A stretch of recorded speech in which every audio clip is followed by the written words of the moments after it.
Eh bien, merci à tous d'être là. Je suis ravie. On a eu l'occasion de se rencontrer à de nombreuses reprises. Pas tous, mais au moins d'échanger. Je vais commencer cette table ronde par toi, Thierry. Alors, je te laisse boire. Tu es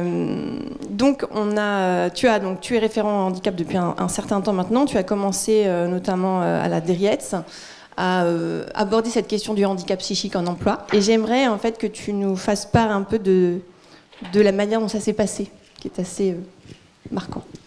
Merci Estelle, bonjour à toutes et à tous. Alors effectivement, préparer cette table ronde, et on se connaît depuis un petit moment, et Estelle sait que je travaille sur ce sujet depuis presque 10 ans. Et c'est vrai que quand je vois les différents acteurs aujourd'hui, cette table ronde, j'ai à la fois ce plaisir et presque ce challenge de représenter les employeurs publics.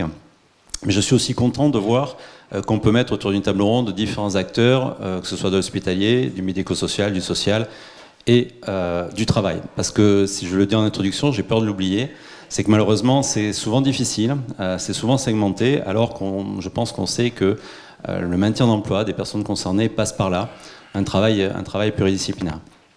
Alors c'est vrai que la facilité pour moi, c'est peut-être plutôt de ce témoignage, comment j'ai rencontré le handicap psychique en emploi. Ça remonte à quelques années, c'est vrai, à la ce qu'on appelait les Directives de France, un service déconcentré du ministère du Travail. C'est que j'étais donc déjà référent handicap régional. On avait déjà une politique qui était plutôt mise en place, plutôt intéressante sur le handicap.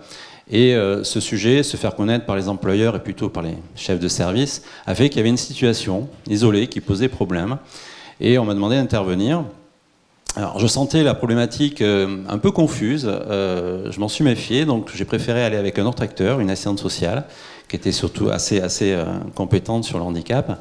Et en fait, ce premier rendez-vous, lorsqu'on a rencontré la personne, à la demande du chef de service, lorsque la première question, c'était de lui demander ce qu'elle faisait dans son emploi et son travail, elle s'est levée, elle est allée sur sa fiche signalétique pour nous dire où est-ce qu'elle était affectée et quel était son travail. Donc effectivement, on s'est dit, il doit y avoir un petit souci quand même quelque part, mais quel est-il ce souci? Alors vous savez, peut-être par chance, parce que c'est pas toujours le cas sur le handicap psychique, la personne avait une reconnaissance travailleur handicapé, mais ça faisait un certain nombre d'années qu'elle était dans ce positionnement. Puis en tirant le fil, en fait, on s'aperçoit que cette personne remplit un demi-tableau Excel par mois, donc première révélation. La deuxième, c'est qu'elle fait une sieste tous les après-midi sur son bureau. Mais ça n'avait pas l'air de déranger le collectif de travail et la chef de service depuis 10 ans. Et puis en fait, en continuant en tirant le fil, on s'aperçoit qu'en fait, le service ne demandait pas d'intervenir pour un maintien en emploi, mais en fait pour sortir la personne du service, quelque part. Pourquoi? Parce que on sait tous qu'aujourd'hui, que surtout dans les fonctions support, entre autres, il y a une baisse des effectifs, une réduction, sauf que le travail continue à affluer et qu'il faut répartir toutes ces tâches sur les personnes. Et évidemment, cette personne n'était pas en capacité de remplir cette tâche. Donc, sans aller jusqu'à détailler tout ce que l'on a pu en place, je pense que ce sera la prochaine peut-être question, mais ce qui était intéressant surtout, c'est de s'apercevoir qu'en fait, sur ce genre de situation, la difficulté des chefs de service, c'est de faire la différence entre l'incapacité et l'incompétence. Alors je sais que sur le témoignage d'avant, l'incapacité est un sujet, mais en même temps, l'incapacité sur le handicap nous dit beaucoup, puisque nous, en tant que référents handicap, nous intervenons pour que justement l'incapacité se transforme en capacité. Et souvent, sur ces situations-là, ce que l'on peut remarquer, c'est que, contrairement aux autres types de handicap, les chefs de service gardent ces situations à leur main le plus longtemps possible, et en fin de compte, ils nous appellent quand ils ne peuvent plus s'en sortir. Si on est sur une autre typologie de handicap, que ce soit le handicap auditif, visuel, sur du PMR ou autre, il n'y a pas de difficulté pour appeler, normalement, dans un bon service, pour appeler les acteurs et intervenir et compenser le handicap et maintenir la personne en emploi. Donc voilà un petit peu ce qu'était ma première expérience il y a longtemps, et puis le résultat quand même, c'était évidemment on a réussi avec un travail collectif de maintenir la personne, et à partir de ce moment-là, c'est pas une situation, mais on a dû traiter à peu près en 10 ans une dizaine de situations qui nous sont très vite remontées. Donc Le côté négatif de la situation s'est transformé en côté positif puisqu'on a pu commencer à parler de ce sujet dans l'entreprise. Et quels sont les enseignements que tu peux tirer de cette première expérience et des suivantes, justement? Alors, au-delà du constat qu'on peut faire sur cette difficulté quand même qu'ont les chefs de service, et il ne faut pas leur jeter le bâton, ou les collectifs de travail, c'est la remise en question pour nous, du coup, la compétence de prendre en main ces situations-là. Alors, même si les différents acteurs que j'ai pu faire intervenir, ou moi-même, on avait on va dire une base en termes de ce qu'on peut appeler de psychologie générale ou autre. L'idée, c'était quelles sont les particularités, si on peut le dire comme ça, entre guillemets, du handicap psychique. Et là, il n'y a pas 36 solutions, puisque d'ailleurs, une des solutions à l'époque avait été de faire appel à une prestation d'appui spécifique, à un tiers, mais ça ne suffit pas. Je dis souvent d'ailleurs que lorsque une personne sort du cabinet d'un médecin du travail avec des préconisations, ça ne s'arrête pas là. Il faut qu'il y ait des acteurs formés qui puissent prendre en charge ces situations-là. Et le handicap psychique, il faut se former, tout simplement. Mais tous les acteurs peuvent se former à leur niveau. Ça ne veut pas dire que le référent handicap, par exemple, va se transformer en psychologue du jour au lendemain, c'est pas le sujet. Mais c'est bien comme une des premières personnes qui va être interpellée sur une situation au début, mais aussi à la fin, puisque c'est la personne qui va mettre en place toutes les préconisations des différents spécialistes pour le maintien en emploi. C'est la personne qui est présente sur le site de travail, en emploi, et c'est la personne qui va faire le lien avec l'équipe pluridisciplinaire. Donc ce qu'on a fait tout simplement, c'est que déjà nous-mêmes, on s'est inscrit à différentes formations, il en existe. Moi j'ai eu la chance d'avoir été formé dans le médico-social par une structure qui s'appelle Alpha Psy pendant 18 mois. Les assistants sociaux ont la chance d'avoir ces formations souvent qui sont ad hoc par rapport à la formation. Et puis on pourrait parler aussi des autres acteurs, on le dit peu, moi je vais le dire aujourd'hui, on a aussi les médecins de prévention, médecins du travail aujourd'hui, qui doivent être formés à ce sujet-là. C'est rarement le cas. Si on le voit déjà par exemple dans leur premier réflexe, de ne pas partager leurs préconisations parce que, soi-disant, il y aurait un principe de secret médical qu'on doit respecter. Mais je pense qu'il y a certaines choses qui peuvent être dites, ou au moins un enchaînement. Et sur le handicap psychique, on sait que s'il n'y a pas de travail pluridisciplinaire, il n'y aura pas de déficience dans le maintien en emploi. Voilà. Et puis il y a tous les autres acteurs, qui sont tout simplement le collectif de travail. On peut faire des journées de sensibilisation, que ce soit pour les chefs de service ou pour les agents. On fait, par exemple, il n'y a pas longtemps, on a mis en place une formation, enfin plutôt une sensibilisation avec un formateur pair qui va intervenir auprès des différents collectifs de travail. On peut aussi, Estelle, on le sait, puisque ça fait longtemps, on forme des référents tous les deux handicaps depuis longtemps, on a osé à un moment donné, dans nos formations de référents handicap, intégrer une petite heure de sensibilisation à notre niveau, avec ce que l'on sait, ce que l'on peut dire, sur cette thématique-là. Merci Thierry. Ça me permet de rebondir donc, avec vous, Aude, de la source, puisqu'il y en a deux autour de la table, puisque vous travaillez au sein donc, de la plateforme de réhabilitation psychosociale, comme je l'ai dit tout à l'heure. Dans les travaux préparatoires, c'était intéressant que vous puissiez nous parler, je pense, de votre mission dans le parcours de rétablissement des patients, parce que là, on change un peu de dimension, on va dans la dimension du soin. Et déjà, nous, ça a été une surprise de découvrir ce métier dans le parcours de soins. Donc je pense que c'est important si vous pouvez déjà nous parler de votre mission. Bonjour à tous. Alors je suis Aude de la Source. Je suis chargée d'insertion professionnelle au sein de la plateforme Réhab Paris Nord. Et je travaille dans l'équipe du docteur Jeanne Villain avec une équipe pluridisciplinaire. Donc je travaille avec des psychiatres, des psychologues, des neuropsies et des infirmiers. C'est un poste qui a été créé il y a 3 ans. Donc c'était super nouveau, l'insertion pro en Réhab. Alors je vais peut-être juste rapidement expliquer juste une petite définition de ce qu'est la réhabilitation psychosociale parce que Dr Amado va en parler beaucoup plus largement après moi. En fait, c'est une approche thérapeutique puis un ensemble de pratiques qui vise à aider des personnes qui ont des troubles psychiques à se rétablir. On va considérer la personne dans son entièreté et pas juste faire un focus sur la maladie. Et l'idée, moi, dans l'emploi, c'est de l'accompagner sur le projet que la personne va choisir pour lui permettre d'avancer sur ce qu'elle a choisi et ce qu'elle a défini, et surtout de m'appuyer sur ses ressources, ses forces et ses talents. Alors, j'ai ma petite fiche parce que j'ai 3 minutes, alors je sais qu'il faut que j'aille vite et que je ne veux pas me planter. Donc on sait que, évidemment, le travail, c'est hyper important dans le projet de rétablissement d'une personne. Au-delà même du fait que ça soit une ressource financière, c'est un positionnement social, c'est une structuration de sa vie, c'est une reconnaissance d'une personne qui du coup a une identité professionnelle et pas juste une identité de malade. Alors nous, notre public à la Réhab, c'est un public qui a entre 32 et 35 ans, qui est concerné par des troubles de la schizophrénie et de la bipolarité, qui a plutôt du bac -2 au bac +6. Donc vous voyez, on est très large sur le spectre des parcours professionnels. Et mon boulot, aujourd'hui, depuis 3 ans que je fais ça, c'est de commencer mon travail par une évaluation du parcours de la personne, en m'appuyant sur des outils que j'ai été chercher au Canada, parce qu'il fallait des outils validés. Donc ça, c'est super important. On ne fait pas n'importe quoi dans l'évaluation, au-delà même de l'échange que j'ai avec la personne. Et puis, de m'appuyer sur ce qu'elle a envie de faire. Moi, je suis là pour l'aider, pour la soutenir, pour l'encourager, pas entraver son parcours. C'est pas moi qui décide, c'est elle. Et ensuite, à partir de la préconisation à l'issue de l'évaluation, lui proposer des outils sur lesquels elle va pouvoir s'appuyer. Donc ça va être, j'organise des ateliers emploi de manière hebdomadaire, je fais du suivi individuel entre 3 et 4 fois par mois, je tisse du lien avec des entreprises du service privé, du service public, évidemment aussi avec le tissu associatif, parce que quand j'ai une personne qui vient et qui me dit « moi je veux créer ma boîte », ben, je ne connais pas tout sur tout, et il y a des assos qui sont super fortes pour ça aussi. Évidemment, je m'appuie aussi sur tout le tissu des dispositifs d'insertion, notamment le dispositif emploi accompagné, par exemple. Et depuis peu, je suis très mobilisée sur la sensibilisation et le travail sur la déstigmatisation, parce qu'il ne va pas sans dire que quand on veut contacter une entreprise, et même s'il y en a qui sont venus au GHU animer des ateliers emploi, c'est-à-dire des boîtes privées qui viennent dans le service public pour animer des ateliers pour des personnes qui ont des troubles psychiques, déjà ça c'est chouette, mais il y en a qui me disent « mais moi je veux bien faire, mais je ne sais pas comment ». Voilà.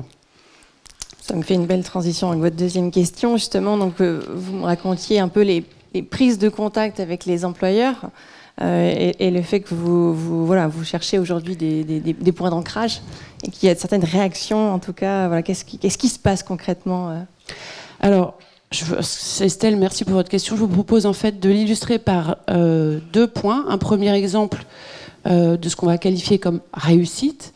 J'ai accompagné Monsieur O, qui était assistant administratif depuis 2 ans et demi. Au départ, sa psychiatre m'avait dit « tu feras rien, il est hyper psychotique », donc c'était déjà pas hyper encourageant. Après, il m'a dit « mais moi je veux bosser ». J'ai dit « ok, bah, on a travaillé sur le CV, la lettre de motivation, tous les dispositifs qui existent, il a été faire des stages, des PMSMP, du duodé. Et puis, il a eu des expériences qui ont été plutôt malheureuses parce qu'il avait envie de se tester et en même temps, ce n'était pas forcément le chemin qu'il avait pris au départ. Il a fait des petits écarts de côté et il a fini par trouver un job en 2023, en janvier 2023, en qualité d'assistant administratif et comptable dans une boîte de service à la personne de 60 personnes. Il a passé sa période d'essai et l'été dernier, oups, il est venu me voir en disant « Ouh là là, j'ai un petit avertissement pour non-respect du timing qui m'est imposé dans mes retours de chèque. » Et j'ai dit, mais depuis quand ? Ah, depuis 10, 12 jours, écrit, avec AR et tout. Oh là là, je me suis dit, bon, il faut qu'on aille vite. Il avait mentionné sa RQTH auprès de sa directrice, mais sans plus. Donc, on a organisé un rendez-vous. J'ai présenté mon profil, j'ai présenté la plateforme.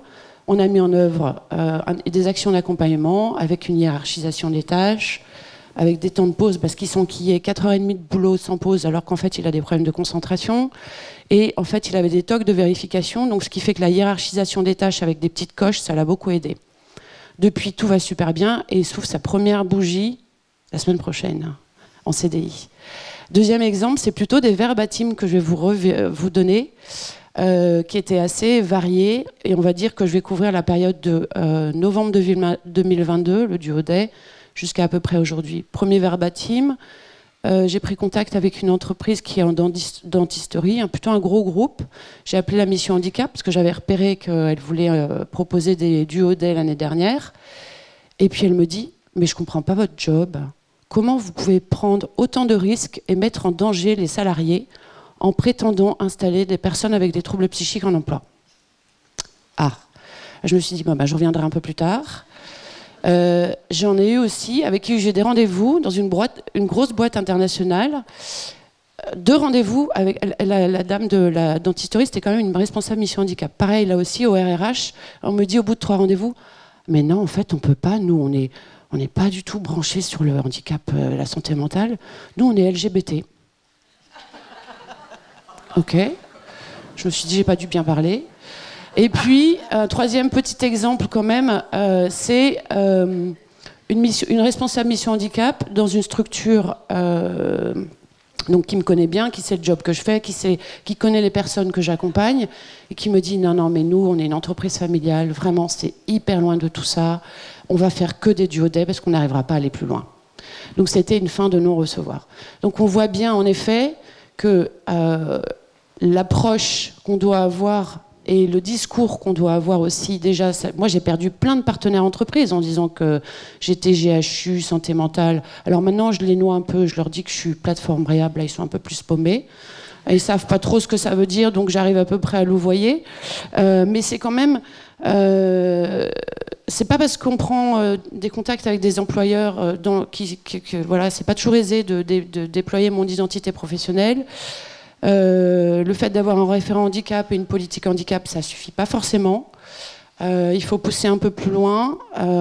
Et je pense que, compte tenu des expériences que j'ai, sensibiliser le top management, c'est hyper important parce qu'il y a des plafonds de verre aussi qu'on n'arrive pas à passer, même s'il y a de la très bonne volonté au niveau des RRH ou des missions handicap.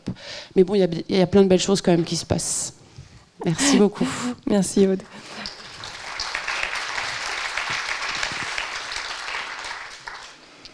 Quand on s'est vu, vous me disiez, je me dévoile en tant que personne accompagnant des personnes en santé mentale, et là, tout de suite, c'est plus compliqué. Ouais. J'avais bien aimé le côté je me dévoile. C'était ça, ouais. Je me dévoilais. Du coup, parfois, je me cache. Voilà. Alors, j'espère qu'au terme de cette matinée, nous aurons plusieurs employeurs publics, puisqu'il y en a beaucoup dans la salle, qui seront partants pour rentrer en contact avec vous. Oui. Et en tout cas, faire le pas et un premier pas, puisque c'est un peu l'objet de cette table ronde, de mieux comprendre et de mieux connaître. Merci en tout cas. Docteur Amado, vous allez pouvoir nous aider maintenant, puisque en qualité de psychiatre, on a abordé cette notion de rétablissement. Tout à l'heure, peut-être qu'il serait utile déjà de définir, puisque finalement, elle est assez éclairante par rapport à l'emploi. Oui, alors, bonjour à tous. Le rétablissement, en fait, c'est une notion qui a été créée par Patricia Digan. Patricia Digan a eu des difficultés psychologiques et puis ensuite, elle s'est stabilisée. Elle a fait ensuite des études de psychologie et elle a publié beaucoup. Et elle continue. Et donc, elle a surtout défini finalement ce qu'était son état, l'état dans lequel elle était arrivée, à savoir que elle a eu des difficultés psychologiques. Ces difficultés psychologiques ont impacté un certain nombre de ses potentialités, mais à côté de toutes ces difficultés dans lesquelles elle a été impactée, elle s'est aperçue qu'elle avait bon nombre de compétences qui étaient là et qui pouvaient être mises à profit. Et du coup, elle a donné cette définition du rétablissement, à savoir qu'à côté de ces dimensions qu'on ne peut plus bien faire ou qu'on ne peut plus faire du fait des difficultés que l'on a eues, eh bien, il existe beaucoup de compétences qui aident à accomplir plein de choses du quotidien et dans le monde social et du travail. Donc c'est cet équilibre auquel il faut parvenir et on a beaucoup de chance en France parce que justement le ministère de la Santé nous a suivis pour ça et a axé les priorités en santé mentale autour du rétablissement.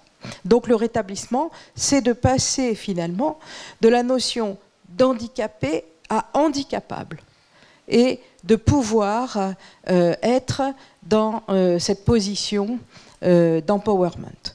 Et comme ça a été déjà dit, l'emploi, c'est très très important pour les personnes qui ont un handicap, parce que c'est très valorisant et également c'est un grand vecteur d'estime de soi et de trouver son rôle finalement et une dignité dans la société.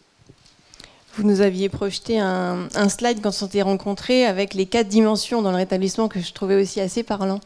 Oui, alors il y a le rétablissement personnel, le rétablissement dans son identité, et ça c'est très important, de pouvoir avoir une relecture de son parcours et justement de pouvoir mettre les aspects positifs et les déterminants de personnalité qui permettent d'aller de l'avant avant le reste finalement.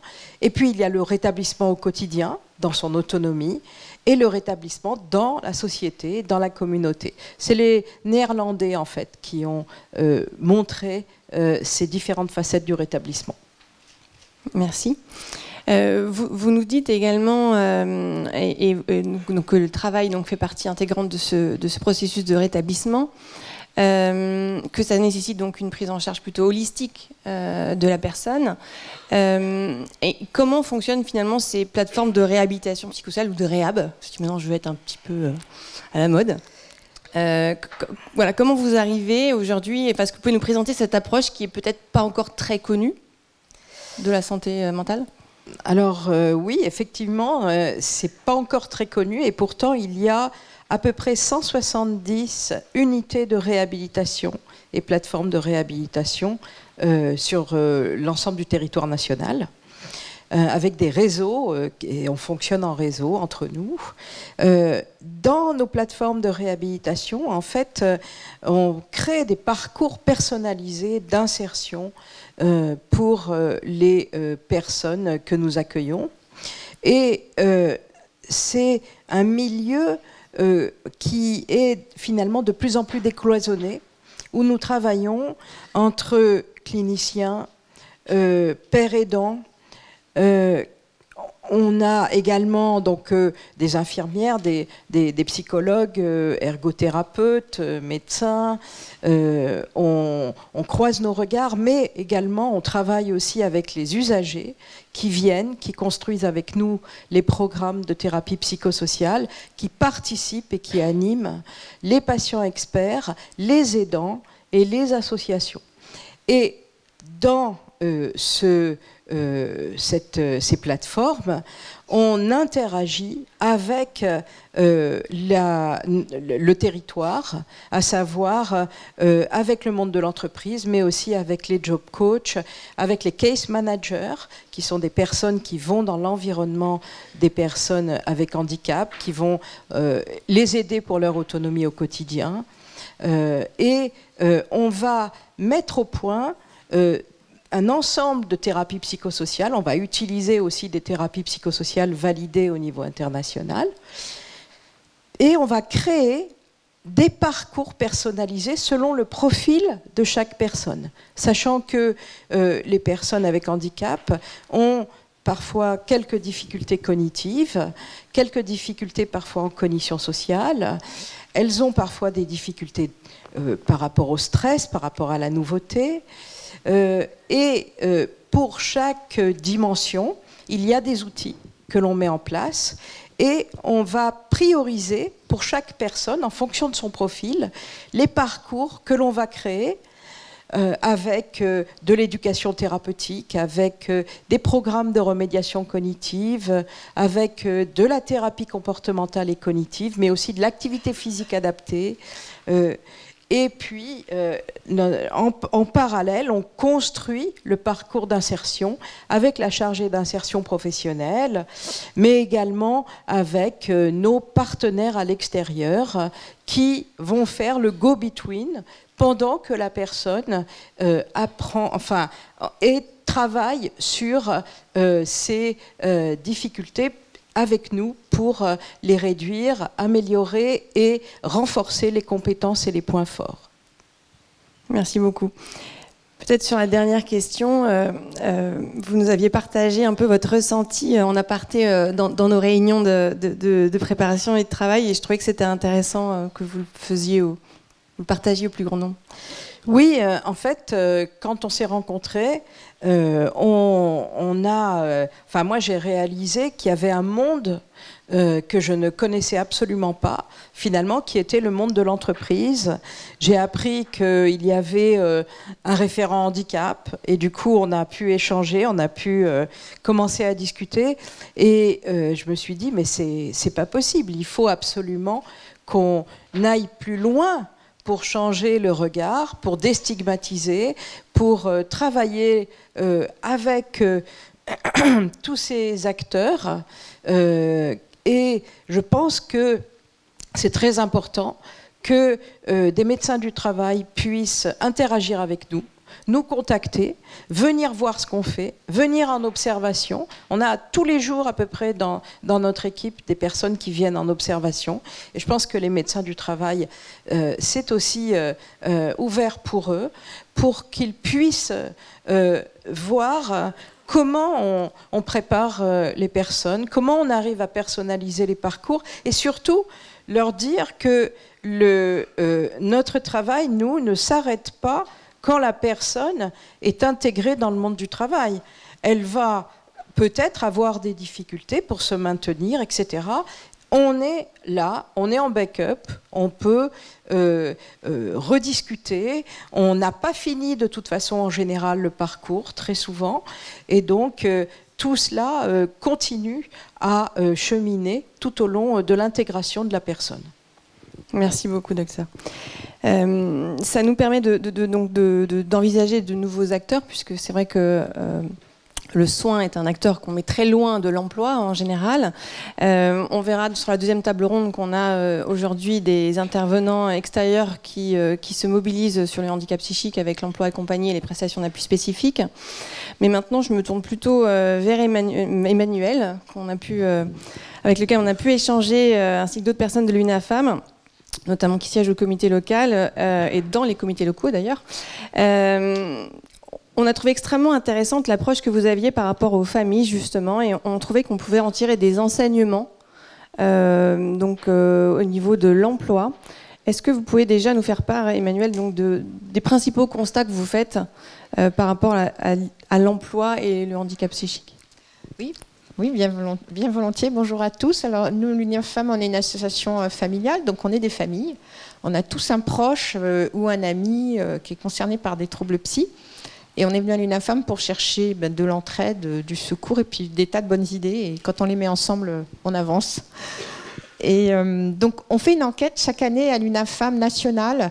On a 4000 personnes qui répondent, donc c'est des données robustes.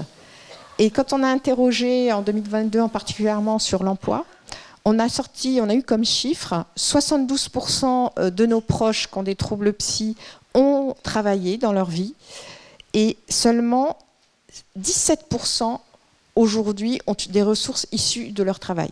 Donc vous voyez la perte en ligne considérable. Donc le problème, c'est l'accompagnement dans l'emploi. Elles ont essayé, ça n'a pas marché. Quand il y a eu un licenciement, c'est déjà très dur de gérer sa maladie psy. Et qu'en plus, si on a vécu les uns les autres un licenciement, on sait que c'est très difficile. Le traumatisme est tel qu'il y en a qui refusent complètement de retourner vers l'emploi et se mettent à vivre des minima sociaux, de l'allocation adulte handicapé et souvent, quand les familles le peuvent, de compléments familiaux. Mais évidemment, elles sont dans la précarité. Donc il y a un énorme enjeu qu'on pense qu'on devrait tous relever ensemble. C'est sortir de cette énorme chute. Ne pas oublier que les personnes avec handicap psy ont envie de travailler. Dans notre enquête, on a aussi parmi nos adhérents des personnes qui ont des troubles psy. C'est la première raison qu'elles signalent comme non-respect du droit. C'est le non-accès du droit au travail, qui n'est pas respecté pour elles. Donc c'est leur désir le plus cher. Donc vraiment, il y a quelque chose à mettre tous en place, chacun là où on est. Souvent aussi, les maladies psychiques assez graves surgissent entre 15 et 25 ans. Et donc, au moment où la personne adolescente, jeune adulte, est en plein envol, et elle est brisée dans son envol. Donc, il y a des ruptures d'études, des arrêts d'études, et donc, il va falloir trouver une aide pour elles, pour les aider à rebondir, soit dans une reprise d'études, mais différente, soit surtout avoir un accès à la formation parce qu'il y a beaucoup de systèmes de formation qui vont leur permettre de rebondir et d'avoir accès à un travail une fois que leur maladie est stabilisée, qu'elles vont mieux. Et puis, il y a le problème de la stigmatisation. La stigmatisation, figurez-vous, ça ne concerne pas seulement les gens extérieurs au handicap psychique. Ça concerne des personnes qui ont un handicap psy, elles font partie de la société comme nous. Donc, elles s'auto-stigmatisent. Et donc, il y a un énorme problème, on voit dans nos familles, il y en a qui ne veulent pas dire qu'elles ont des troubles psy, donc elles ne veulent même pas les soigner. Donc là, ça va de mal en pis, parce qu'on sait que les soins en psychiatrie sont efficaces. Donc quand elles veulent être soignées, elles vont mieux, mais alors après, elles cherchent un travail. Il y en a qui ne veulent pas demander une reconnaissance, une RQTH. Et certaines personnes l'ont et ne veulent pas en faire état. Je donne un verbatim que j'ai entendu il y a peu de temps, c'est « si je le dis, je me fais virer ». Donc cette auto-stigmatisation qui est très forte, moi je vois une solution pour faire sauter le verrou, c'est d'abord de mettre en place des dispositifs d'accompagnement dont on informerait de manière générale le personnel, ce qui permettrait de libérer la parole et de parler de problèmes de santé mentale. C'est ce qu'on dit d'ailleurs d'un point de vue international, on dit des mental health issues. On ne dit plus handicap et maladie. C'est important. Il faut élargir le focus, c'est des problèmes de santé mentale. Et dire tous les outils qui sont mis à disposition pour ces personnes. Et à ce moment-là, ça va libérer la parole. Elles vont pouvoir faire état de leurs difficultés et avoir accès au dispositif. Vous voyez, il faut fonctionner par rapport au projet, à l'efficacité. Ça ne sert à rien de dire à quelqu'un « t'as un handicap, il faut le dire ». Ben non. À quoi ça sert de dire que j'ai un handicap? Ça ne se voit pas, je vais me faire virer. Donc il faut d'abord mettre en place tous les outils et ensuite communiquer sur ces outils pour que les personnes osent dire voilà, moi j'ai une RQTH ou j'ai envie d'avoir une RQTH parce que j'ai envie d'avoir accès à ces outils qui vont me permettre de maintenir dans mon emploi. Merci. Vous animez énormément d'ateliers donc à destination des familles sur la communication, notamment à mettre en place donc en fonction des troubles psychiques.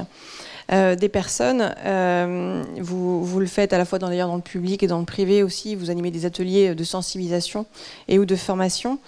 Qu'est-ce que vous pourriez donner comme conseil aux employeurs sur cet aspect-là, sur cet aspect de la communication? Oui, alors ça, c'est quelque chose qu'on apprend à l'UNAFAM, parce qu'on fait de la psychoéducation pour nous les aidants familiaux, parce que, comme on le dit, en fait, on a un permis B, et quand il y a la maladie psychique qui fait éruption dans notre famille, il faut qu'on apprenne à piloter un Boeing, vous voyez, c'est pas spontané. Donc on peut faire beaucoup de bêtises dans notre manière de communiquer, juste parce qu'on n'a pas compris, on n'a pas intégré que notre proche, il a un cerveau un peu différent du nôtre, qu'il y a des façons d'être, un savoir-être, et des savoir-faire à connaître. Donc ce dont on a besoin d'abord, et on développe beaucoup ça à l'UNAFAM d'abord pour nous, les aidants familiaux, des informations sur la maladie. Comprendre que des attitudes sont des symptômes d'une maladie et non pas de porter un jugement moral dessus. Quelqu'un qui a du mal à se lever, à ranger ses affaires, à arriver à l'heure, à se concentrer. Donc aider, encourager, ne pas condamner, ne pas se moquer et encore moins ne pas se mettre en colère. Ensuite, il faut avoir une bonne posture. Ne pas entrer dans le déni de la maladie ou de la victimisation, qui est un recours fréquent des personnes, parce qu'elles ne veulent pas être malades, parce que c'est carrément stigmatisant dès qu'on a une maladie psy, ou elles disent que c'est de la faute d'un trauma qu'elles ont eu, c'est peut-être vrai d'ailleurs, enfant, mais bon, ça ne suffit pas, il y a juste, c'est la faute à pas de chance, comme je dis toujours. Donc, aider si jamais le proche est dans cette attitude, à ne pas faire écho à cette attitude en entrant avec lui dans le déni et avec lui dans la victimisation. Ça, c'est important. Donc, l'encourager à aller vers le soin par rapport aux outils que ce soin lui donneront. Et puis ensuite, dans la communication, eh bien, on va faire attention à avoir une parole claire, ne pas dire trop de choses en même temps, trop d'infos en même temps.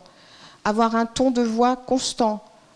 Éviter d'être dans l'hyper-émotivité, qu'elle soit positive ou négative. Ne pas encourager quand la personne a fait quelque chose, même si ça peut vous sembler super basique, mais quand elle a pensé à ranger le lave-vaisselle du lave-vaisselle alors qu'elle ne faisait pas, eh bien, la valoriser, la complimenter. Donc, redire son affection, l'estime qu'on a pour elle. Donc pour un manager, évidemment, on n'est pas en famille, on n'a pas ces liens-là. Mais moi, je pense qu'on peut appliquer ces outils d'une certaine façon. D'abord, comprendre qu'il faut adapter la communication parce que la personne, elle n'a pas le cerveau tout à fait de la même façon. Donc ne pas donner plusieurs consignes à la fois. avoir un ton de voix constant, être calme, être précis dans la définition de poste, ne pas être vague, bien donner les différentes étapes du travail, ne pas couper la parole quand elle parle, valider ce qu'elle dit, prendre le temps de l'écouter, lui faire des compliments quand c'est bien fait. Et puis faire valoir aussi ses propres besoins. Donc pour un manager, il faut rester dans le cadre professionnel, il n'a pas à tout porter. Il y a d'autres acteurs qui sont là pour prendre en compte les autres dimensions, comme nous en famille, hein, on ne doit pas faire le ménage à la lessive, donner de l'argent, l'héberger. Enfin, on doit au contraire chercher des relais pour qu'ils se rétablissent. Je pense que c'est la même chose dans le cadre professionnel. Le manager ne doit pas tout porter, mais lui indiquer des outils, mais référent handicap, médecin du travail, médecin à l'extérieur. Et dans sa communication, s'il lui dit, il lui parle de manière positive, calme, précis, lui fait des compliments, eh bien c'est en fait une démarche qualité qui est valable pour tout le collectif du travail. Donc moi, mon plaidoyer, c'est quand vous avez une personne avec un handicap psy dans votre équipe, vous allez adapter votre communication et tout le monde va en profiter. Parce qu'on n'a pas besoin d'avoir un handicap psy pour avoir des burn-out, pour avoir des arrêts maladie parce qu'on n'en peut plus. Donc, ma reco, c'est ayez des personnes avec troubles psy dans vos équipes et vous verrez, vous travaillerez beaucoup mieux. Merci beaucoup, Emmanuelle. Ça me permet de rebondir sur cette notion de santé mentale qu'on a entendue à plusieurs reprises. On va passer une vidéo avant de donner la parole à Aude Caria. Nous allons visionner la vidéo de la boussole de la santé mentale, donc, qui a été conçue par Psycom. Et après, je vous poserai ma question. Psycom présente la boussole de la santé mentale. Notre santé mentale bouge en permanence, un peu comme le ferait l'aiguille d'une boussole. Elle va dans des directions différentes, d'un point cardinal à l'autre, sur 2 axes. Le premier, l'axe médical, est celui qui guide pour beaucoup d'entre nous la lecture de notre boussole. Si on a un diagnostic de trouble psychique, alors on ne va pas bien. Sinon, on est en bonne santé mentale. Cela laisse penser que seuls les professionnels de la psychiatrie peuvent comprendre et lire notre boussole. Pourtant, pour mesurer notre santé mentale, un autre axe existe. C'est celui du ressenti psychique, qui passe du bien-être au mal-être et inversement. La plupart du temps, nous savons si nous nous sentons très bien ou très mal. Mais alors, qu'est-ce qui fait bouger l'aiguille de la boussole de notre santé mentale ? À l'image des forces magnétiques qui affolent l'aiguille d'une boussole, des causes extérieures influencent notre santé mentale, comme par exemple nos conditions de vie ou les crises sanitaires, économiques ou climatiques. Les ressources pour lire et comprendre nos états émotionnels varient d'une personne à l'autre. Cette connaissance de nous-mêmes, de nos forces et de nos vulnérabilités dirige donc l'aiguille de notre boussole. Enfin, la vie nous amène à faire des choix qui nous orientent vers des chemins inconnus. Tous ces carrefours de la vie ont aussi un impact sur notre santé mentale. Alors, que nous indique notre boussole ? Comment la lire ? On comprend facilement que si l'on n'a pas de trouble psychique, on se sent plutôt bien dans sa tête. Même si on n'est pas toujours au plus haut sur l'axe du bien-être, même si l'on ressent des coups de blues ou des moments de stress, l'aiguille de notre boussole nous indique que nous nous situons en haut à droite. Mais cet état de bien-être peut changer. On peut descendre vers le mal-être. Par exemple, après la perte d'un parent ou d'une amie, on peut alors se sentir très mal sans que cela soit lié à un diagnostic de trouble psychique. L'aiguille de notre boussole nous indique que nous nous situons en bas à droite. On comprend facilement que si l'on a un trouble psychique, cela correspond aussi au sentiment d'aller très mal, de vivre une détresse importante. Ce ressenti, associé à d'autres éléments, contribue d'ailleurs à reconnaître un trouble qui s'installe. L'aiguille de notre boussole nous indique alors que nous nous situons en bas à gauche. Mais là encore, cet état n'est pas figé. Il peut évoluer en fonction des circonstances, des aides et des soins reçus. On peut se rétablir d'un trouble psychique, aller mieux, retrouver un équilibre et ressentir un bien-être satisfaisant, même si le trouble persiste. L'aiguille de notre boussole nous indique que nous nous situons en haut à gauche. Ainsi, tout au long de notre vie, notre santé mentale évolue sur ces 2 axes, celui du diagnostic et celui du bien-être. Et nous voyons tous et toutes l'aiguille de notre boussole bouger dans différentes directions, du bien-être au mal-être, d'un trouble psychique au rétablissement. Apprendre à lire cette boussole nous guide dans la compréhension de notre santé mentale.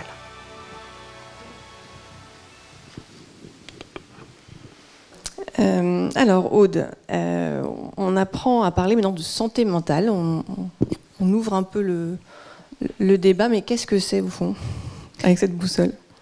Alors, j'ai 3 minutes pour vous expliquer quelque chose de très compliqué. Mais bon, la boussole a déjà défriché le terrain. D'abord, je tiens à préciser que je n'avais pas de lien d'intérêt avec les industries de santé. Donc ça, c'est important de préciser d'où l'on parle. Est-ce que vous êtes reconnu dans cette boussole? Oui, ça vous a parlé? Oui, bon, bah, c'est bien, parce qu'en fait, on a toutes et tous une santé mentale, voilà, qui évolue tout au long de la vie et qui dépend de facteurs individuels, mais surtout collectifs. Donc ça, c'est un premier point important, de dire que la notion de santé mentale, au sens de l'Organisation mondiale de la santé, c'est un concept universel. On a toutes et tous une santé mentale comme on a une santé physique. Voilà. Donc ça a l'air simple dit comme ça, mais en fait, on se rend compte qu'on utilise beaucoup la santé mentale pour faire des différences entre les êtres humains. Et donc, c'est ça que je vais essayer d'éclaircir, c'est la confusion sémantique. Depuis ce matin, j'entends beaucoup de confusion, mais c'est normal parce que tout le monde fait les mêmes, entre, par exemple, santé mentale et troubles psychiques. Voilà, souvent on utilise le mot santé mentale pour parler de maladie mentale, en fait. Donc comme un synonyme ou comme une façon de parler de manière un peu plus douce de problèmes de psychiatrie. Si vous commencez à analyser avec ces lunettes-là, par exemple, les plans gouvernementaux, on parle de plans santé mentale et psychiatrie. Mais en fait, on parle essentiellement de psychiatrie. Quand on parle de santé, en général, on oublie la santé mentale. Et quand on parle de santé mentale, on oublie la santé mentale. Parce qu'on parle de psychiatrie. Donc on ne parle pas de santé mentale au sens universel de on a toutes et tous une santé mentale qui évolue tout au long de la vie. Mais aussi on peut avoir une autre conception. Donc il y a soit cette conception de synonyme, santé mentale utilisée à la place de maladie mentale ou de psychiatrie, mais on peut aussi avoir une autre vision de dire ben non, la santé mentale c'est le bien-être. C'est le développement personnel, c'est être en bonne santé mentale. Et puis de l'autre côté, il y a les troubles psychiatriques, les soins, etc. Donc en fait, une vision un peu binaire des individus aussi. Il y aurait ceux qui sont en bonne santé mentale et ceux qui ont des problèmes de psychiatrie. Voilà. Et dans tous les cas, on parle toujours, en fait, on fait toujours référence à l'axe médical de la présence ou l'absence de troubles psy. Alors qu'on voit que, en fait, on peut toutes et tous, à un moment donné, en fonction des circonstances, voir notre santé mentale vaciller au point d'aller vers un diagnostic de psychiatrie dont, comme l'a expliqué le docteur Amado, on peut se rétablir. Donc cette notion, en fait, cette vision binaire, il y a d'un côté les gens qui vont bien, de l'autre côté les gens qui ont des problèmes psy, ben, ça ancre un peu les représentations aussi dans quelque chose d'inéluctable qui ne peut pas évoluer tout au long de la vie. Alors c'est pas le cas. Et il y a cette vision universelle qui est portée dans la boussole qu'on promeut au psychom, de dire ben non, au final tout le monde a une santé mentale. Voilà.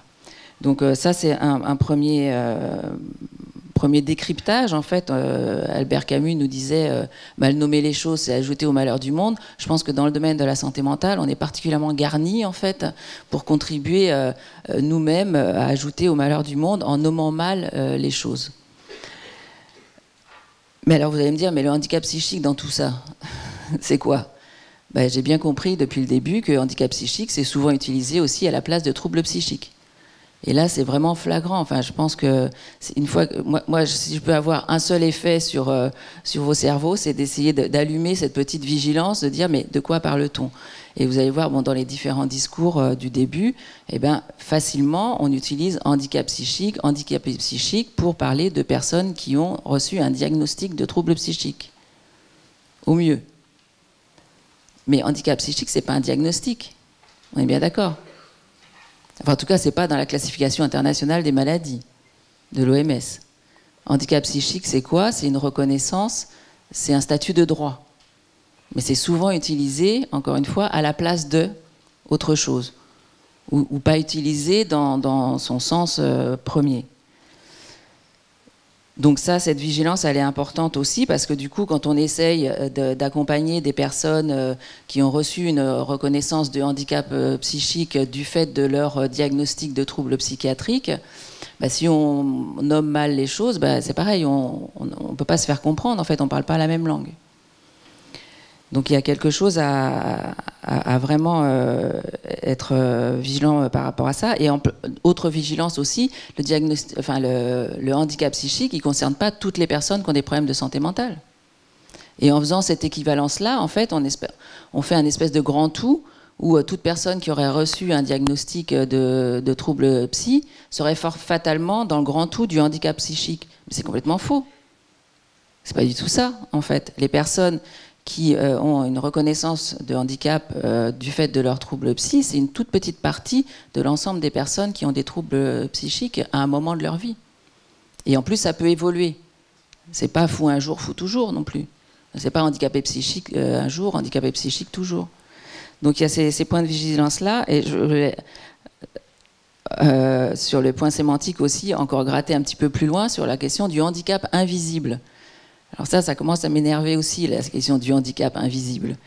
Parce que c'est quoi un handicap invisible? Bah souvent, c'est utilisé à la place de handicap psychique. Parce qu'on ne veut pas dire psychique, parce qu'on ne veut pas dire psychiatrique, parce qu'on a peur, parce qu'il y a toute la stigmatisation derrière. Donc on met des couches de filtres, d'opacité, et donc on ne sait plus du tout de quoi on parle, au final. Parce que tout le monde peut comprendre ce qu'il veut quand on dit un handicap invisible. Et moi, je pense qu'on parle plutôt d'un handicap invisibilisé. Parce qu'en fait, le handicap lié au problème psychique, il est très visible, puisqu'il y a un poids de la stigmatisation qui est énorme. On l'a évoqué à plusieurs reprises. Et que la stigmatisation du fait de problèmes de santé mentale, elle est majeure dans notre société, elle est systémique, et elle contribue à l'exclusion des personnes. Donc voilà, je pense que c'est un handicap qu'on veut pas avoir, qui est compliqué, et qu'il faut faire attention aux mots qu'on utilise parce que ça contribue aussi à la stigmatisation. Dans la vidéo, justement, on entend, il est expliqué à un moment donné que la santé mentale évolue au regard de notre environnement et également d'événements de la vie. Est-ce que vous pouvez nous en dire un peu plus sur ça ? Oui, alors ça c'est un élément important aussi dans la compréhension de ce dont on parle quand on parle de problèmes de santé mentale. Moi je suis de plus en plus convaincue que comprendre la santé mentale au sens universel, c'est-à-dire comment on maintient notre équilibre psychique toutes et tous au fil de la vie, il faut sortir d'une vision où on catégoriserait les gens par leur diagnostic en fait, parce que je pense que ça aide pas.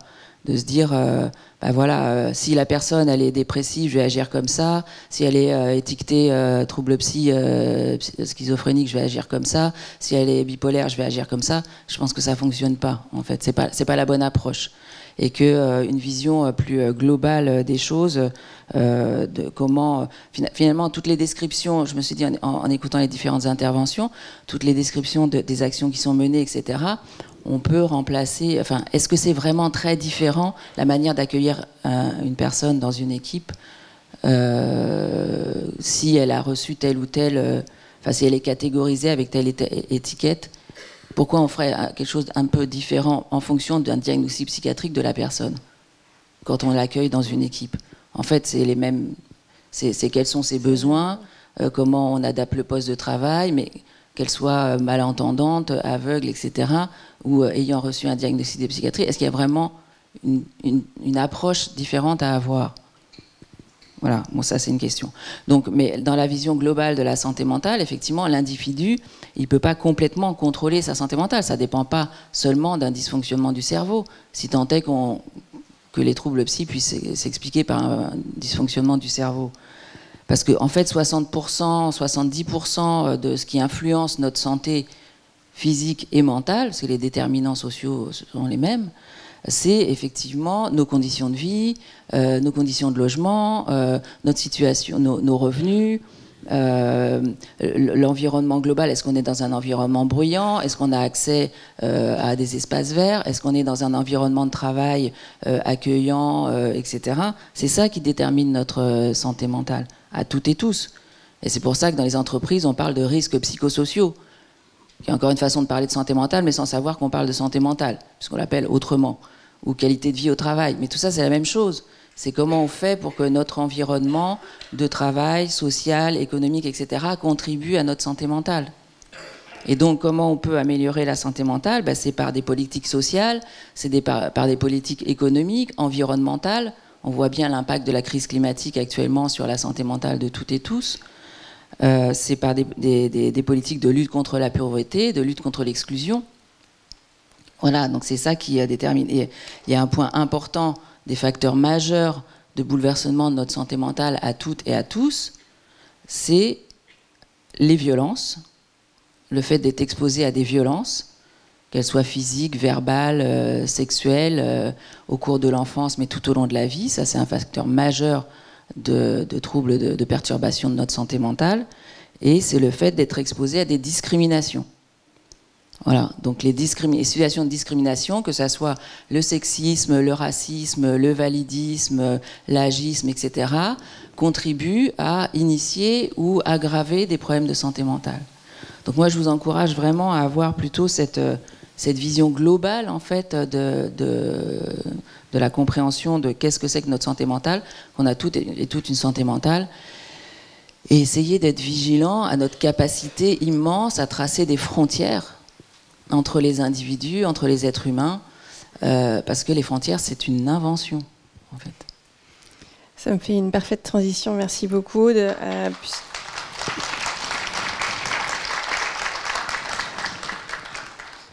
Puisque même dans l'entreprise, on cloisonne, il y a des politiques de prévention des risques, il y a des politiques du handicap, alors que finalement, on traite de sujets extrêmement proches, puisque vous le disiez, dans les risques psychosociaux.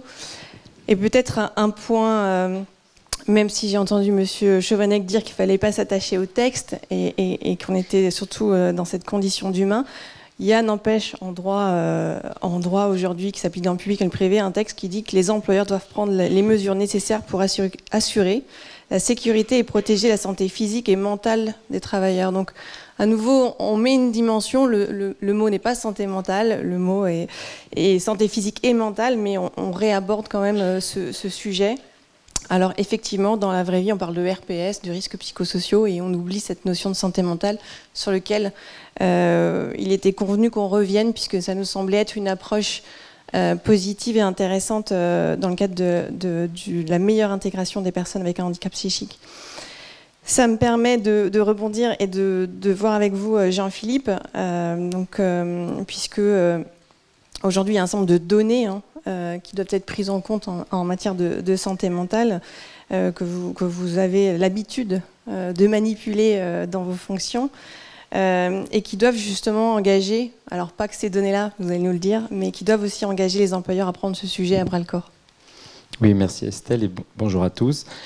Alors, il y a déjà eu pas mal de chiffres qui ont été donnés, donc je vais peut-être pas revenir trop dessus, mais je voudrais quand même citer 4 choses. On a parlé d'une personne sur 4, c'était monsieur Christophe Jean qui en parlait, et une personne sur 4, ça c'est l'OMS qui dit, une personne sur 4 dans sa vie sera confrontée à un problème de santé mentale. C'est juste pour prendre conscience de l'ampleur en fait, du sujet, parce qu'une personne sur 4 autour de nous, dans notre collectif de travail, voilà, ça fait beaucoup. Et même l'IRDES parle d'une personne sur 5 chaque année. Ça fait à peu près 12 millions de Français. Voilà, c'est pour juste qu'on se dise, tiens, c'est étonnant que quelque chose qui touche autant de personnes soit si compliqué ou si peu abordé. Voilà, ça c'est important de se le dire. La deuxième chose, c'est le coût, mais pareil, Christophe Jean en a parlé tout à l'heure, le coût des maladies psychiques, on estime à 160 milliards d'euros, dont 30 milliards d'euros en assurance maladie et 130 milliards d'euros sur tout ce qui sont les conséquences de ces maladies, des compensations, des indemnités, de la dégradation de la qualité de la vie. Voilà. Bon, ça peut ne faire qu'inciter tout citoyen, mais en particulier les employeurs, les entreprises à s'en occuper. Et puis, je n'ai pas en cité trop, mais sur le monde du travail en particulier, alors Emmanuel Raymond en a parlé, moi je voulais rappeler que c'est la première cause d'arrêt maladie longue durée. Voilà. Et d'après un baromètre, qui est le baromètre Malakoff-Médéric en 2022, les arrêts pour troubles psychologiques et épuisement professionnel atteignaient 20%. Et puis, un autre baromètre que j'ai regardé, c'est un baromètre Psychodon 2023. 81% des salariés considèrent la santé mentale au travail comme un enjeu préoccupant. Et il y en a même 30% qui disent très préoccupant. Voilà. Ça veut juste dire que dans mon environnement de travail, peut-être que 30% de mon équipe estiment que c'est un enjeu très préoccupant. Voilà. Donc tout ça ne fait que inciter les employeurs, les entreprises à vraiment peut-être prendre en considération à sa juste place le sujet de la santé mentale. Et ça, c'est même sans tenir compte des impacts qui ne sont pas chiffrés, qui ne sont pas dans ces chiffres. C'est-à-dire que quand on est face à une situation un peu compliquée dans une entreprise, on l'a tous vécu, eh bien, il y a dégradation des qualités de vie, il y a le moral des troupes qui baisse, il y a peut-être une perte de productivité. Voilà, donc tout ça, on n'en tient pas compte. Et du coup, moi j'ai un peu envie de nous inviter à regarder dans le sens inverse, c'est-à-dire que si on s'en occupe, imaginez le cercle vertueux que ça peut présenter. Remontée du moral, remontée de la productivité, voilà, enfin, vous voyez l'idée. Donc à vous entendre, il est clair qu'il faut agir beaucoup plus vite que ce qui est fait encore aujourd'hui. Et qu'est-ce qu'il serait quelles peuvent être les premières actions qu'il serait à engager? Alors, il n'y a pas un seul modèle pour tous, hein. Il y a beaucoup de choses à faire, possible, mais moi je pense à deux choses. Premièrement, prendre conscience du sujet. Et en fait, moi ce qui me frappe le plus quand on discute avec des employeurs, des entreprises, souvent, mais moi je l'ai fait parce que j'étais en entreprise avant, on dit, en fait, la santé mentale, c'est pas notre affaire. C'est pas à nous, employeurs, c'est pas à nous, entreprises, de nous en occuper. On comprend très bien.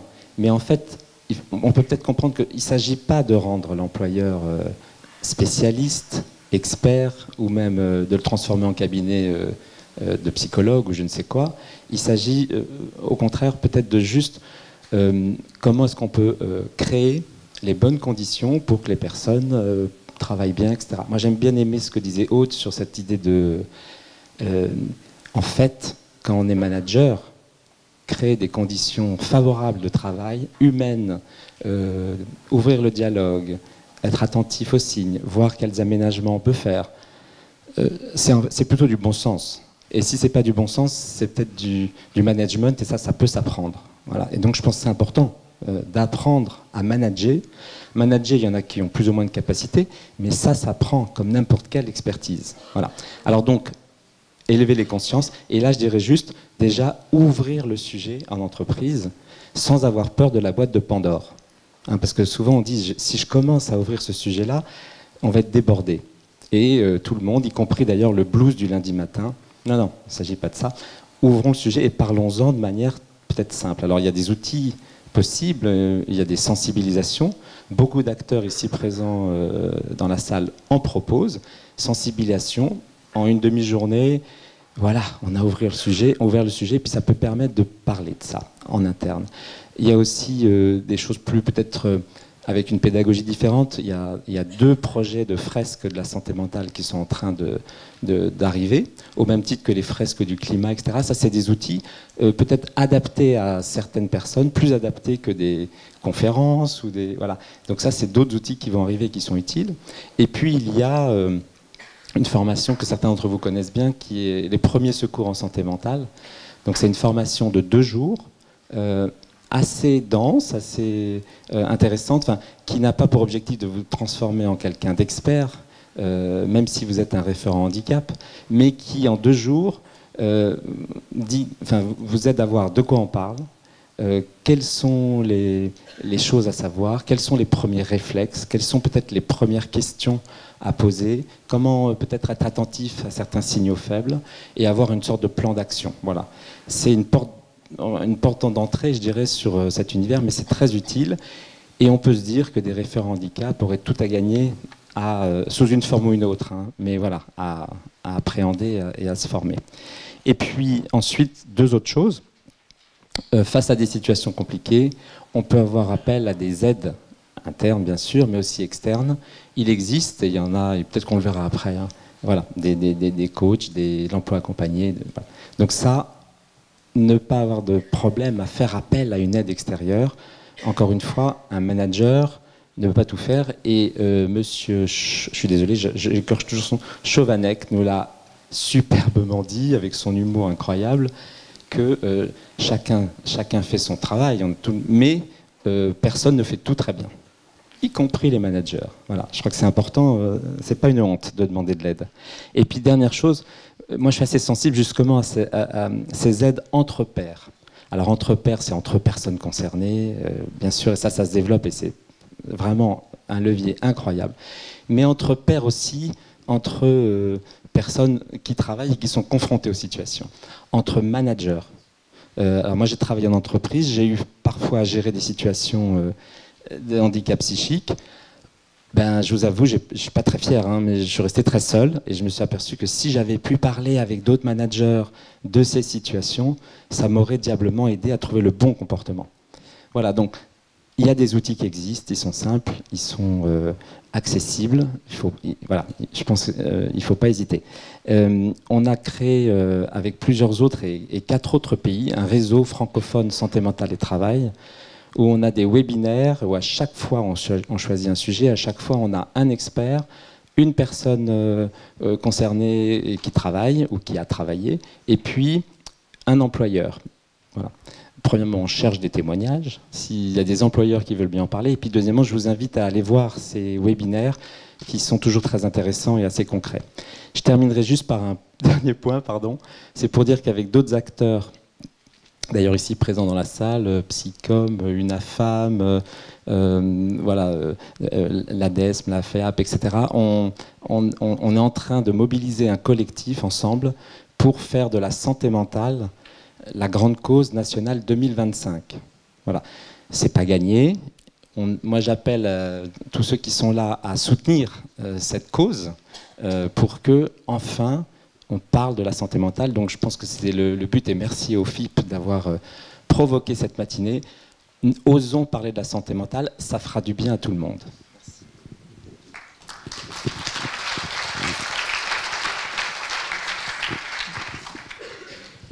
Pour rajouter un mot, merci Jean-Philippe, au catalogue des aides disponibles. Donc la boussole, la petite vidéo que vous avez vue, elle est disponible sur notre site. De même, il y a une autre vidéo qui s'appelle le Cosmos mental, qui va un peu plus loin dans l'explication de la complexité de notre cosmos mental. Enfin, on utilise la métaphore du cosmos pour expliquer cette variabilité de la santé mentale. On a des ressources sur notre site internet, une page sur la santé mentale et le travail qui est assez complète, des brochures d'informations. Vous avez vu, et je vous remercie, vous avez affiché, il y a des posters sur les mythes et les réalités de la santé mentale qui peuvent être utilisés. Je sais que Maëlys l'avait utilisé au GHU dans des événements publics, etc. Donc n'hésitez pas à aller sur notre site, à télécharger nos ressources. Elles sont disponibles et gratuites. Merci Jean-Philippe, merci Aude. Il me reste à te donner la parole, Maëlys. Donc tu as participé à toutes nos réunions de travail et il semblait important qu'on puisse revenir à un aspect un peu pratique, avec le FIP aussi, et pour voir comment finalement le FIP pouvait accompagner les référents handicap sur ce nouveau champ, ou ce champ de la santé mentale. Oui, merci Estelle. Avant toute chose, et concrètement, pour un employeur qui ferait face à une situation problématique de santé mentale et qui aurait besoin d'un accompagnement pour maintenir en emploi un agent en situation de handicap psychique, il est bon de rappeler que son premier réflexe, c'est aussi de faire appel au Cap Emploi. Les Cap Emploi, c'est des dispositifs qui existent dans chacun des départements et qui ont pour objet d'aider l'employeur à maintenir dans et en emploi les personnes en situation de handicap et donc parmi elles les personnes en situation de handicap psychique. Pour revenir au FIP concrètement, le FIP-HFP, il propose déjà de financer les formations pour les référents handicap, de les aider à monter en compétences. Le FIP-HFP il propose aussi des handipacts dans chaque région. Il y en a un évidemment en Île-de-France. Les handipacts, c'est un lieu d'échange de bonnes pratiques entre référents handicap, sur les situations de handicap psychique par exemple, mais c'est aussi un lieu d'outillage. Et puis, Thierry Lartigue nous l'a rappelé, le référent handicap, ça va être celui qui va coordonner la politique handicap, le chef d'orchestre de la politique emploi et handicap. Et pour cela, il a besoin d'être formé. Et les employeurs doivent mesurer toutes les compétences que le référent handicap doit avoir, notamment sur le handicap psychique. C'est pourquoi le FIPHFP peut accompagner les employeurs en finançant cette formation, par exemple, de premier secours en santé mentale dont Jean-Philippe nous a parlé, tant pour le référent handicap que pour les managers. Tous les cadres responsables d'unité, bref, tous les acteurs internes qui sont au contact d'agents en situation de handicap. Et puis, donc, il est vraiment, ça a été dit et redit, mais c'est important que l'employeur qui met en place une politique handicap, il ne le fasse pas en parallèle des autres politiques RH globales de son établissement. Il y aura des liens, des connexions entre la politique emploi et handicap qu'il mène et puis les politiques de prévention des risques professionnels, les politiques de qualité de vie au travail. Donc cette connexion, elle est vraiment très importante. Et puis l'employeur aussi, il s'appuie, et c'était quand même un des messages de ce matin, sur tous les dispositifs existants tels qu'ils ont pu nous être présentés et tels qu'ils sont aussi rappelés dans les petits livrets que vous avez chacun dans votre sac. Donc vraiment, c'est table ronde et sa préparation, ça a été intéressant pour chacun d'entre nous, pour bien se connaître, savoir ce que chacun proposait, pour savoir comment mobiliser les aides humaines du FIPHFP, et puis savoir, en tant qu'employeur, comment faire appel aux plateformes de l'emploi accompagnées et aux prestations d'appui spécifiques, et je crois que c'est ce qu'on va voir maintenant. Effectivement, ce sont les sujets qu'on va aborder sur la prochaine table ronde avec de nouveaux partenaires que je vais inviter à venir. Et d'abord, je vais vous remercier sincèrement. Bravo.